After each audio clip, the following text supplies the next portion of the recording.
start of summer and things are finally warming up. We're all really looking forward to life getting back to normal. Welcome to Matlock Farm Park. Woo!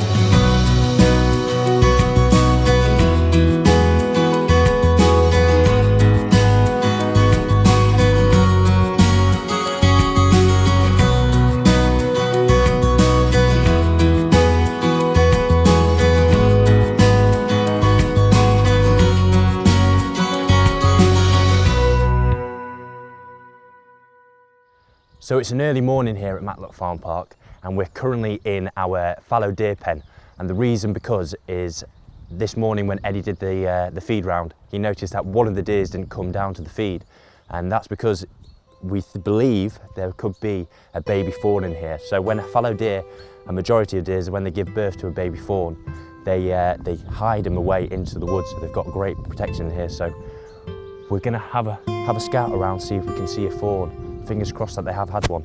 Very exciting stuff, eh? So let's see what we can find.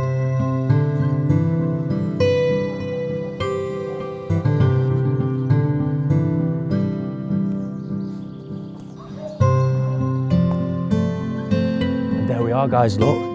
They've just had a baby fawn. And by the looks of it, it was last night because the baby fawn's nice and clean. He looks nice and dry. Oh, isn't that fantastic? Do you see him just curled up there and there? It was quite difficult to find actually, because of how small they are in such a big area. You don't really know where you're looking sometimes, but we finally found him, look. Shall we get a bit closer, shall we? Come on, let's get a bit closer. So when a deer gives birth to a fawn, they leave the fawn for a few days by itself, just like this, and the mother will just now and again come back to feed the baby fawn. And once the fawn gets a bit more confident, a bit stronger, in the next few days, she'll then join the pack as well.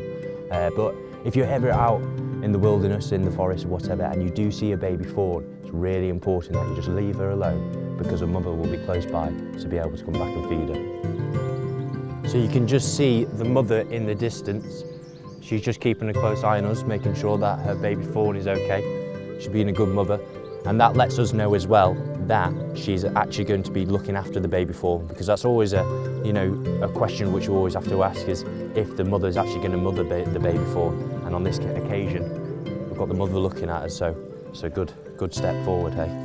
Okay, we're going to leave the baby fawn alone now. We don't want to disturb her too much, especially the mother as well. She's getting a bit frantic, so we'll leave them alone. But how exciting, eh? A little baby fawn.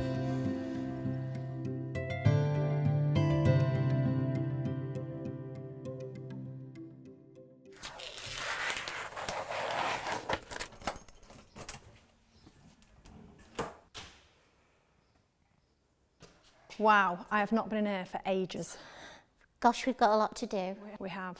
It's got to be just right for reopening, hasn't it? We better crack on. We do.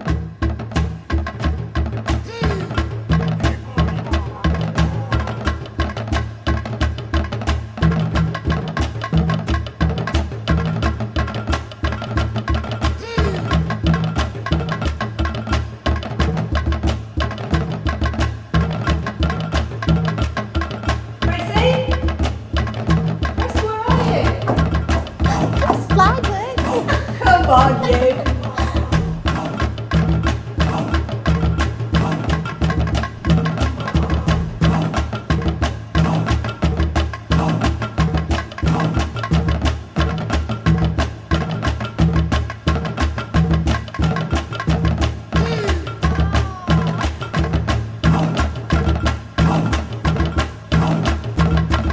Well, good job. Looks great, doesn't it? It does. All ready to reopen.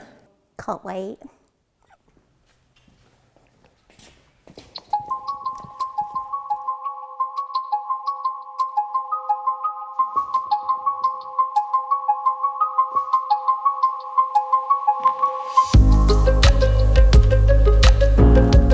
It starts some years ago. I started doing little bits and helping on the farm. Because I'm a farmer myself, and I enjoy seeing kids with a smile on their face.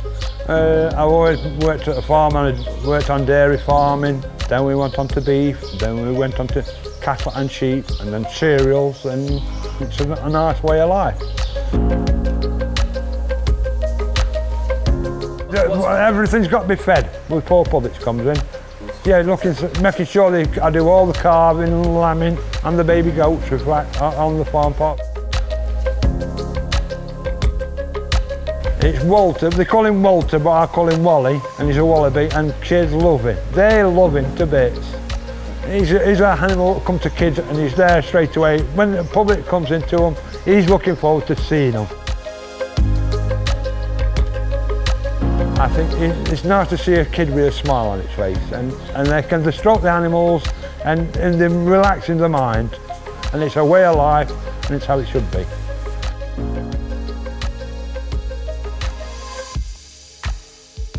Okay, so just behind me we have two of our water bulls with two of their lambs, and we're currently just about to shear them. And the reason why we do a bit of shearing, it's June now, so it's just getting a lot warmer now. So with that thick wool, you can imagine when it's getting up to 30 degrees, it's not nice for the sheep because they get really, really hot. Are we ready? Let's go catch some sheep. We're going right way.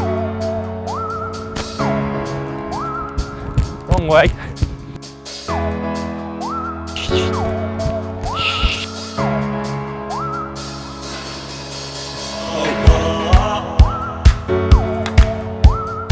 Okay, then now that we got them in, that was a lot easier actually. It helps it with sheep because they like to always be together, so they stay together. With other animals, when you try and herd them, they just go all over the place, and it's a right mess, isn't it, Eddie? So we're going to show you how it all works. So the first thing which we have to do is we have to grab hold of the sheep and we have to put it into the shearing position, which is really on its backside. Just put it on its bum. The reason why I do that is because the sheep is unable to move in that position, so it just makes it a lot quicker to be able to shear them so they're not uncomfortable. So he puts into a position where she can't move, but although it looks very uncomfortable for her, it means that Eddie can do the shearing as quick as possible, so then she can go back to her little lamb.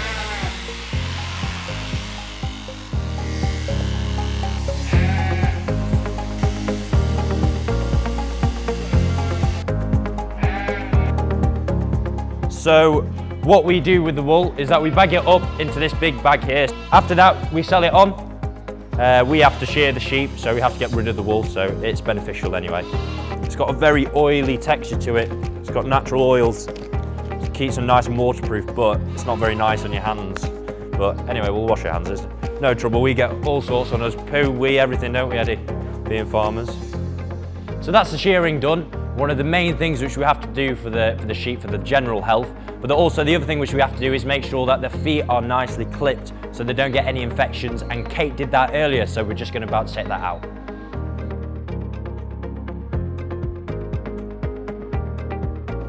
Hello, I'm here with Beth and the lovely, very loud Molly. And today she's getting a lovely pedicure. It keeps their feet nice and flat on the ground. It means that their toenails essentially don't curl over their toenails, and it means they can walk properly without any kind of pain. So we just take off the edge.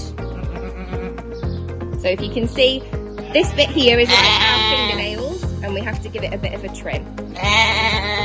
So we trim down. You see there's lots of nice bits of mud. And we want to trim it down until it's nice and flat like that. So we do it on both sides.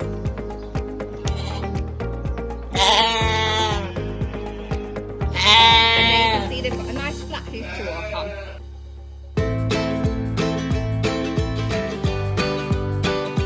Okay, so we have Radio Derby here today, and we're predicting the Euro score between England and Germany. We've got Walter the Wallaby. We're going to put two flags on, one England on one bucket, Germany on the other bucket, and we're going to see where Walter goes. Obviously, it is 5 o'clock tonight, England take on Germany, and we discovered some wallabies in Matlock a couple of weeks ago. They successfully predicted the outcome of the England-Scotland match, so we did the same setup for tonight's match. And who better than Ed Dawes to commentate?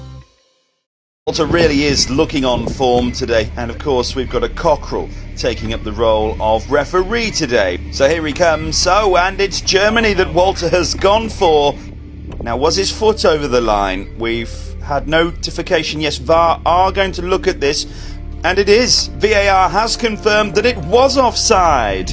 And that is time! 0-0 it is then, and we can only assume that it's going to go to penalties, doesn't it always?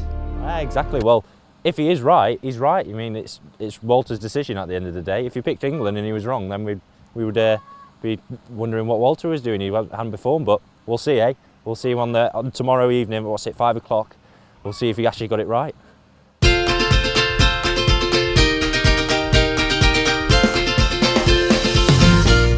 So something we're really lucky with here at Matlock Farm Park is that we get lots of volunteer groups that come in and they really help out on the farm in different areas. So we're lucky to be joined today by Medway Group, and I'm going to have a little chat here with Andy. So Andy, tell us a bit about Medway Group. Yeah, Medway is a small, very small little day centre which we run for people like Kevin. We like to do community-based things. We help out round and about Bakewell, and we was luckily invited by yourselves to come up here. We grabbed at the chance, but they absolutely love getting involved with the animals. And what do you particularly like about Matlock Farm Park, Kevin? It's lovely. Yeah. There's people who discovered this today. And what jobs have you been doing today so far? Well, jobs in the pools, Yep. So mucking out? You've done mucking out, Yeah. and I put the wheelbarrows, You have been pushing the wheelbarrows, haven't you? and Have you been feeding the horses today? yeah, with the horses. Right. You like everything, do you? I look at it, working with Yachty, she's a boss. So Andy, tell us a bit about how experiences like helping out at Matlock Farm Park help the people that you work with. Well, I think it gives them a great sense of empowerment, and they like to, well, they've got their own mind and they like to do things like this. They really, really enjoy animals and actually meeting people like George and that, and working with other people, and they get a great lot out of it. So, Fantastic. yeah. Well, thank you seriously for everything that you do around the farm park, all the mucking out, the feeding. It's such a big help to us here. Animals take a lot of work and you really contribute fantastically, so thank you. Well, thank you. Awesome, thank you for all what you enjoyed it today.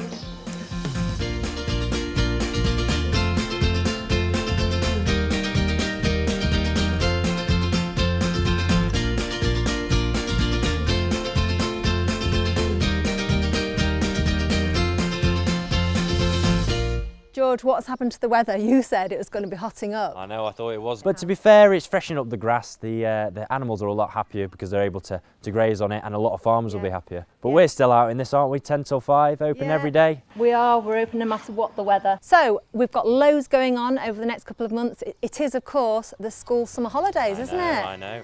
So if you keep a good eye out on our social medias, we've got all of our events and everything which is happening through the summer holidays. There is a lot happening, so make sure that you keep a good eye out. And don't forget, of course, to stay tuned for our next episode down at Matlock Farm Park.